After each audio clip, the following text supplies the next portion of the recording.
नमस्कार, आप देख रहे हैं राजधानी एक्सप्रेस। मैं हूं आपके साथ पूजा मोहन पांडे।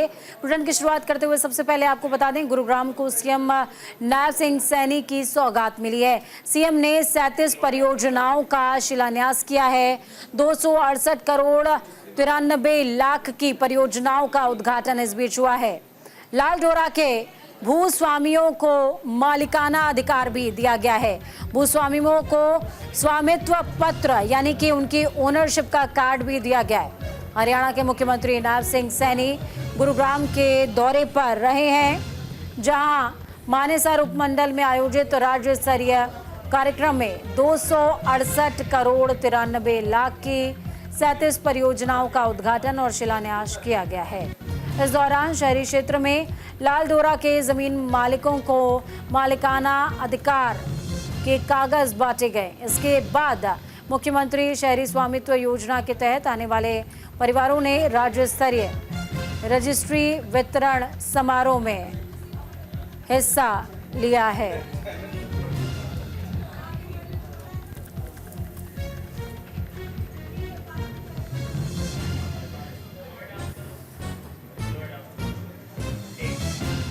तो इस बीच आपको बताते चले कि गुरुग्राम को सीएम नायब सिंह सैनी ने बड़ी सौगात दी है। 268 करोड़ 93 लाख की 37 परियोजनाओं का उद्घाटन सीएम नायब सिंह सैनी ने किया। शहरी स्वामित्व योजना के पात्र परिवारों को इसका सीधा फायदा मिला है। लालडोरे में रहने वाले भू मालिकों को स्वामित्व पत्र भी दिया गया। इसके अलावा द्वारका एक्सप्रेसवे पर दोनों तरफ सर्विस रोड होने वाली है, तो वहीं दूसरी तरफ 7.5 मीटर लंबी सर्विस रोड का निर्माण भी किया जाएगा। आईएमटी मानेसर से पटौदी रोड तक 6 लेन होकर दिया जाएगा। चंदू बुढ़ेरा में WUTP 100 MLD यूनिट 5 का निर्माण किया जाएगा। सेक्टर 16 पार्ट 1 में बूस्टिंग स्टेशन का निर्माण होने वाला है, तो वहीं दूसरी तरफ गुरुग्राम जिले को 255 करोड़ की 25 परियोजनाओं का शिलान्यास भी किया गया है। तो सीएम नायब सिंह सैनी ने गुरुग्राम को भारी सौगात दी है। 273 करोड़ रुपए के विकास कार्यों का आज शुभारंभ भी किया है, आज उनका उद्घाटन भी किया है और उनका शिलान्यास भी किया है। ये 37 परियोजनाओं के उद्घाटन और शिलान्यास हुए हैं, जिनमें 14 करोड़ रुपए की लागत की 12 परियोजनाओं के आज उद्घाटन हुए हैं और 259 करोड़ रुपए की लागत के 75 परियोजनाओं के आज शिलान्यास हुए हैं। मुझे ये खुशी है, चाहे BDPS ये लस्की तक सड़क को चौड़ा करना, चाहे लस्की से रानी का और GA रोड धुनैला बैर का सड़क को मजबूत करना।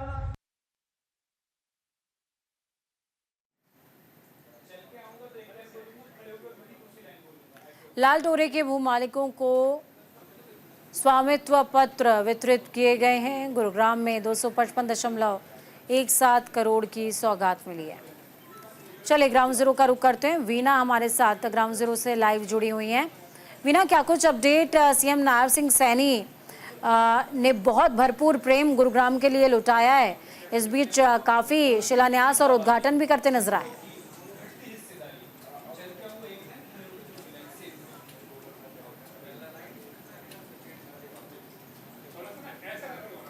वीना, शायद आपका फ्रेम म्यूट है, उसे अनम्यूट कीजिए।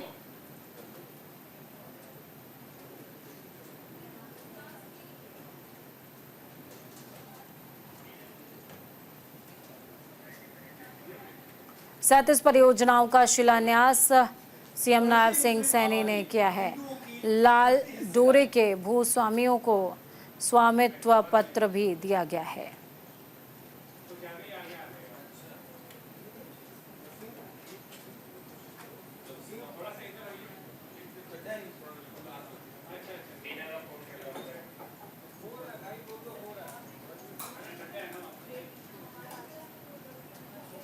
तो मुख्यमंत्री ने इस दौरान कई सारी परियोजनाओं का शिलान्यास भी किया और उद्घाटन करते भी नजर आए हैं। सबसे खास बात, लोगों को बहुत लंबे समय से स्वामित्व पत्र का इंतजार था कि आखिरकार कब उन्हें स्वामित्व पत्र मिलेगा। अब ये घड़ी आ गई, सीएम नायब सिंह सैनी ने लोगों को स्वामित्व पत्र भी बांटे हैं।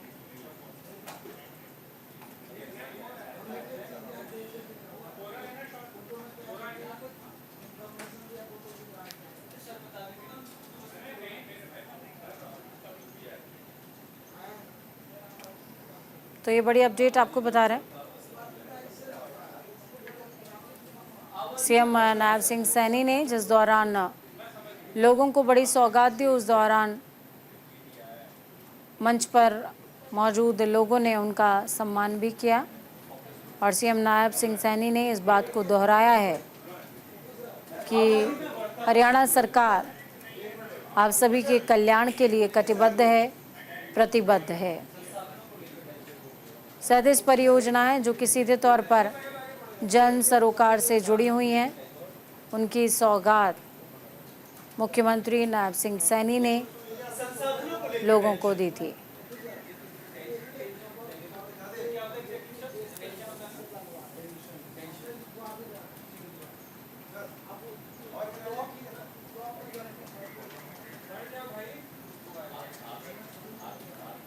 T20 वर्ल्ड कप 2024 का चैंपियन बनने के बाद टीम इंडिया और उसके खिलाड़ियों का चारों तरफ स्वागत हो रहा है।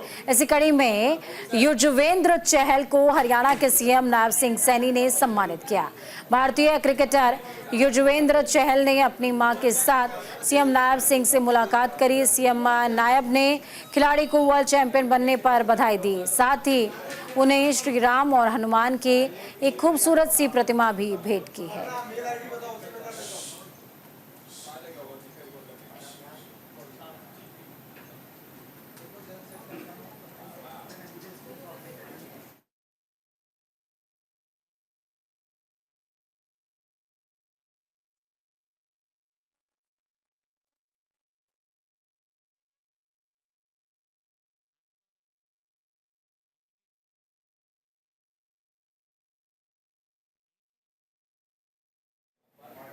वहीं हरियाणा में कांग्रेस को बड़ा झटका लगा है। सोनीपत मेयर निखिल मदान ने इस्तीफा दे दिया है। बीजेपी में शामिल होंगे निखिल मदान। विकास कार्यों के लिए बीजेपी का दामन थामा है। हरियाणा के सोनीपत में कांग्रेस को बड़ा झटका लगा। सोनीपत नगर निगम के पहले चेयरमैन निखिल मदान ने कांग्रेस से इस्तीफा दे दिया है और वो अब बीजेपी का दामन थामने वाले हैं। वहीं उन्हें एक कार्यक्रम में मुख्यमंत्री नायब सिंह सैनी, केंद्रीय ऊर्जा मंत्री मनोहर लाल और बीजेपी के प्रदेश अध्यक्ष मोहन लाल बडोली से पार्टी की सदस्यता ग्रहण करवाएंगे। वहीं निखिल मदान ने कांग्रेस छोड़ने और बीजेपी ज्वाइन करने से पहले कहा था कि उनका मुख्य उद्देश्य शहर का विकास कराना है। 3.5 साल से उन्होंने बहुत ज़्यादा विकास कार्य करवाए, लेकिन कुछ कार्यों में रुकावटें आ रही थी, जिसके लिए सरकार के साथ की ज़रूरत पड़ती है और इसीलिए वो कांग्रेस को छोड़कर बीजेपी में जा रहे हैं।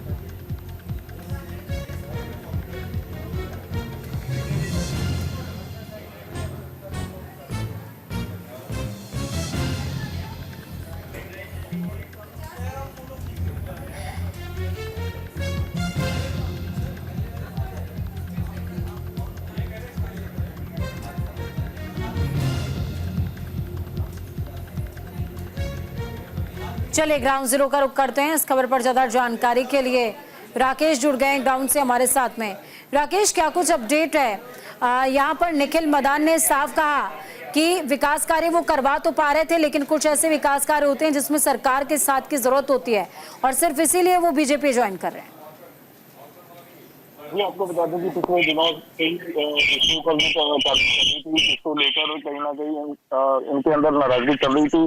तो कहीं ना कहीं पार्टी में भी इस चीज को लेकर नाराजगी रही है कि जो मैंने काम सोचे थे वो नहीं हुए। लोगों में भी इस चीज को लेकर नाराजगी दिखाई गई है। तो आपको बता दें कि बीते दिन इन्होंने भारतीय जनता पार्टी में ज्वाइन किया और जो पार्टी छोड़ चुके हैं उसके ऊपर दोष लगाते हुए उन्होंने ये बातें कही हैं और इसके ऊपर अभी जो है पहली पार्टी के कोई भी बयान अभी सामने नहीं है। जी बिल्कुल राकेश, बने रहिए आप हमारे साथ में, अगली खबर पर आपकी जरूरत होगी। तो चलिए खबरों में आगे बढ़ते हैं। हरियाणा में तीसरी बार इंडियन नेशनल लोकदल और बीएसपी के बीच में राजनीतिक गठजोड़ हो गया है। इनेलो के प्रधान महासचिव अभय सिंह चौटाला, प्रदेश अध्यक्ष रामपाल माजरा और बीएसपी सुप्रीमो मायावती के प्रतिनिधियों की मौजूदगी में ऐलान किया गया है। आपको बताते चलें कि हरियाणा विधानसभा चुनाव होने वाले हैं। ऐसे में इनेलो और बीएसपी ने गठबंधन जो किया है इसको बेहद खास और अहम माना जा रहा है। चंडीगढ़ में गठजोड़ का ऐलान करते हुए बीएसपी के राष्ट्रीय कोऑर्डिनेटर आकाश ने कहा है कि विधानसभा चुनाव में 37 सीट पर बीएसपी और 53 सीटों पर इंटरनेशनल लोकदल यानी कि इनेलो चुनाव लड़ेगी। वहीं बसपा इनेलो गठबंधन का मुख्यमंत्री चेहरा अभय चौटाला होंगे, इस बात पर भी मुहर लगी है।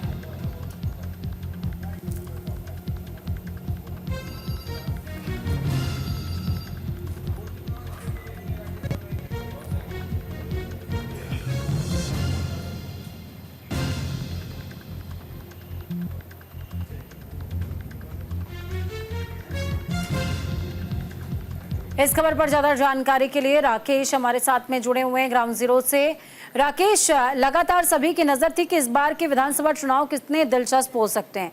हालांकि बीएसपी और इनेलो दोनों ने गठबंधन करके मुकाबले को दिलचस्प जरूर बना दिया है।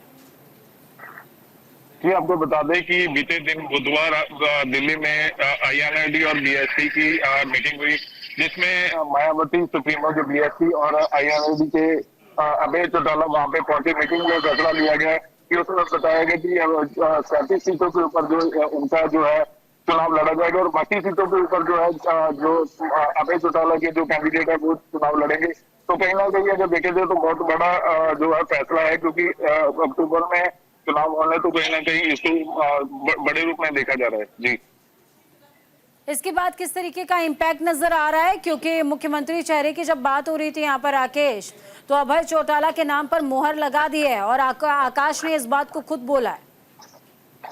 जी, आपको बता दें जैसे कि चंडीगढ़ में प्रेस कॉन्फ्रेंस किया, इसमें बसपा और आईएनएलडी के जो मेंबर्स थे उन्होंने मिलकर एक फैसला किया है, जिसमें अगर इतिहास रचा जाता है या जेएनआरडी जीती है तो उसमें कहीं ना कहीं अभय चौटाला मंत्री बन के आएंगे। तो कहीं ना कहीं ये कह सकते हैं कि अभय चौटाला ये कह रहे हैं कि जो पेंडिंग काम है जो भी है वो रद्द किए जाएंगे। और आपको बता दें कि इससे पहले 98 में भी आईएनएलडी और बसपा का गठजोड़ हुआ था, तो 2017-18 के इलेक्शन में उनका जो गठजोड़ टूट गया था। लेकिन अब फिर ये दोबारा जो दूसरी बार जो गठजोड़ का जो इलेक्शन होने जा रहा है। जी बिल्कुल, बहुत शुक्रिया राकेश हमारे साथ जुड़ने के लिए, हम जानकारी साझा करने के लिए। ये तो कांग्रेस की पुरानी आदत है। कांग्रेस जब घबराहट में होती है तो वो इस तरह की बातें जरूर करती है, वो जरूर इस तरह की बातें करती है। ये तो भूपेंद्र हुड्डा तो पूर्ण रूप से भाजपा का एजेंट है, ये मेरे कहने की जरूरत नहीं है, ये उसने साबित कर रखा है कि वो एजेंट के रूप में काम करते हैं। जेजेपी को भी वोट डाल के देखा उन्होंने, कांग्रेस को भी वोट डाल के देखा और भाजपा को भी वोट डाल के देखा। अब तीनों ने सत्ता चलाई है, सरकार चलाई है काफी लंबे समय तक। और अगर आप गांव-गांव में घूमेंगे और लोगों से बातचीत करेंगे तो आपको मालूम होगा कि किस तरह यहाँ पे लोगों में कितना गुस्सा और कितना आक्रोश है, कि किस तरह उनकी बातें नहीं सुनी गई, किस तरह उनके लिए काम नहीं किया गया। जैसा चौटाला जी ने बताया, अभय चौटाला जी ने बताया है कि यहाँ पे सरकारों में कितनी कमियां रही हैं, तो उन्हीं मुद्दों को लेके हमें लगता है कि गठबंधन की सरकार यहाँ पर बहुत अच्छा रिजल्ट दे पाएगी। दो फैमिलीज का एक रिश्ता होता है, दो राजनीतिक दलों का एक रिश्ता होता है। जब कोई चीज कंफ्यूजन में रहती है या कोई कंसर्न आती है तो वो आपस में बात करके ही डिसीजन लिया जाता है। तो पहले भी आपस में बात करके डिसीजन लिया था, पर इस बारी हमें पूरा भरोसा है, पूरा कॉन्फिडेंस है कि इस बारी हम ना ही सारी खाली चुनाव लड़ेंगे बल्कि जबकि सरकार भी बनाएंगे। मंडी सदर के विधायक अनिल शर्मा ने अपने बेटे आश्रय शर्मा के साथ केंद्रीय मंत्री जेपी नड्डा से दिल्ली स्थित निवास पर मुलाकात करी है। आपको बता दें कि श्री लाल बहादुर शास्त्री मेडिकल कॉलेज नीर चौक और क्षेत्रीय अस्पताल मंडी में बेहतर स्वास्थ्य सुविधाएं प्रदान की जाएं, इसको लेकर विधायक अनिल शर्मा ने केंद्रीय मंत्री से मुलाकात की है।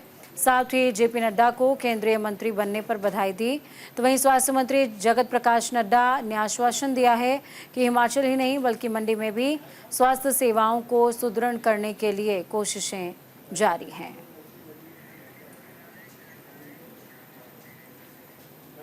खबर कन्हौरी बॉर्डर से है, जहां किसान आंदोलन के दौरान बठिंडा के एक किसान की मौत हो गई। आपको बता दें कि मृतक शुभकरण सिंह गांव बल्लो के रहने वाले थे। तो वहीं अब शुभकरण सिंह की बहन गुरप्रीत कौर को बठिंडा पुलिस की नौकरी मिल गई है। तो वहीं बीते दिनों ही पंजाब सरकार की ओर से शुभकरण सिंह के परिवार को 1 करोड़ रुपए की आर्थिक सहायता भी दी गई थी।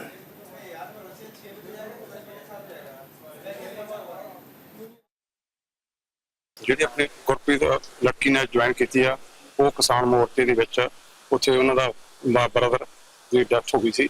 ਉਸ ਦੇ ਤਰਸਯੋਗ ਦੇ ਹਿਸਾਬ ਨਾਲ ਜੁਆਇਨ ਕਰ ਲਿਆ।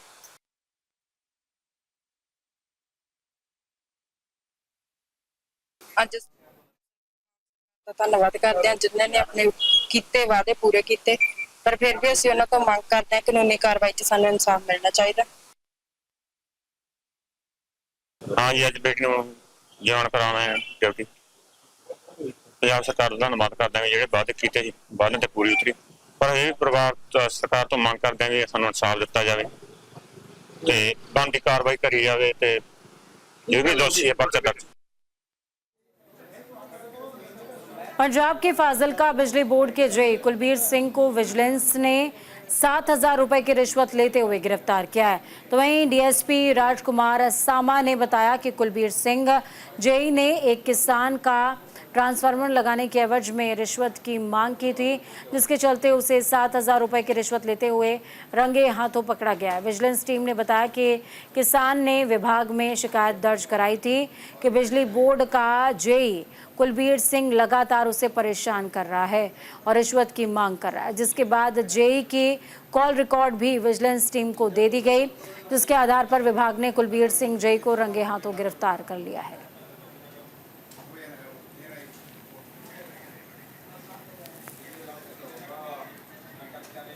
हिमाचल प्रदेश में मानसून के फिर से सक्रिय होने के आसार हैं। आपको बता दें कि मौसम विज्ञान केंद्र शिमला की तरफ से 11 से 13 जुलाई तक प्रदेश के कई क्षेत्रों में भारी बारिश का येलो अलर्ट जारी किया गया है। राज्य के कुछ भागों में 17 जुलाई तक मानसून की बारिश जारी रहने का पूर्वानुमान। तो वहीं राजधानी शिमला और आसपास के हिस्सों में मौसम खराब बना रहेगा। आपको ये बताते चले कि मौसम विभाग के हिसाब से ऊना, बिलासपुर, हमीरपुर, चंबा, कांगड़ा, शिमला, सोलान और सिरमौर जिले के लिए भारी बारिश का येलो अलर्ट जारी किया गया है।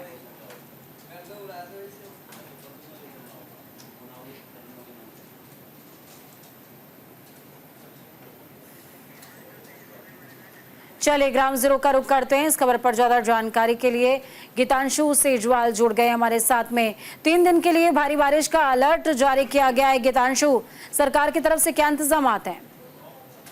देखिए, अगर हिमाचल की बात करें तो हिमाचल में लगातार ही बारिश का जो है प्रकोप जारी है। लगातार ही मानसून के कारण जो है बारिशें जारी हैं और लगातार ही अगर बात करें तो मौसम विभाग की तो वह भी येलो अलर्ट की ही बात कर रहे हैं। अगले 4 दिनों की और अलर्ट है जिसमें कि तेज बारिश होने का अनुमान है। और अगर बात करें मौसम विभाग ने एक और बार चेताया है कि 17 तारीख तक लगातार ये बारिशें जारी रह सकती हैं। और खासकर अगर बात करें सबसे जो इस पे खतरा बना हुआ है वह लैंडस्लाइड्स का बना होता है। अगर शिमला और आसपास के इलाकों की बात करें वहां पर बारिशों का जो है दौर जारी है और आसपास के क्षेत्रों में लगातार ही लैंडस्लाइड्स की जो है शिकायतें मिल रही हैं। एनडीआरएफ, एसडीआरएफ की टीमें वहां पर पहुंची हुई हैं, साथ ही बीआरओ की टीमें भी जो है रोड क्लियर कराने में लगी हुई है ताकि हाईवे जो है वह बने रहे, सुचारू रूप से जो ट्रैफिक है वह चलता रहे। और इस बार जो है करीबन 12 से 15 सड़कें जो है हाईवे जो है वह बंद है करीबन 40 घंटे से। बात करें आसपास के जो इलाके हैं वह जो है लैंडस्लाइड्स के कारण बंद है और इस कारण कुछ मौतें होने का भी जो है अनुमान लगाया जा रहा है। पहाड़ गिरने से जो है सड़कें बंद हुई हैं और सरकार की तरफ से काफी इल्जाम किए गए हैं। लोगों को जारी अलर्ट किया गया है कि आसपास के जो नदी नाले हैं उनके पास ना जाएं ताकि जो वह बारिशों के कारण उफान पर हैं। बिल्कुल, सरकार अपनी तरफ से तैयारियां कर रही है। गीतांश, राजधानी एक्सप्रेस में खबरों का सफर यहीं तक। बुलेटिन के उस पार ताज़ा अपडेट्स के लिए देखते रहिए न्यूज़ इंडिया, क्योंकि हम हैं राष्ट्र की आवाज़।